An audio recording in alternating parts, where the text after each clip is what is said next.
నువ్వు సంపాదిస్తున్న మూటలేందో ఆ మూటలు ఎట్లా మోస్తున్నావో కూడా మోడీకి తెలుసు. అయినా ఎందుకు చేస్తలేడు నీ మీద దాడులు?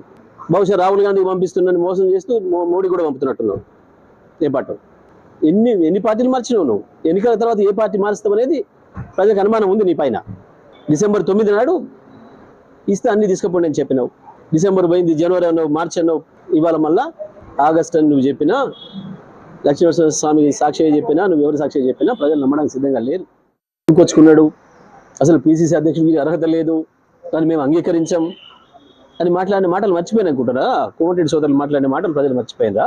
వాడు పిసిసి అధ్యక్షుడు ఉంటేనే గాంధీ భవన్ మెట్లు ఎక్కను, అది తీసేస్తేనే నేను అన్నకు వస్తా అని చెప్పిన రాజగోపాల్ రెడ్డి పార్టీలు మార్చి ఈ పార్టీలో ఉండి ఆ పార్టీకి ఓట్లేమని చెప్పిన వాడికి నీకు అర్హత ఉంటుంది.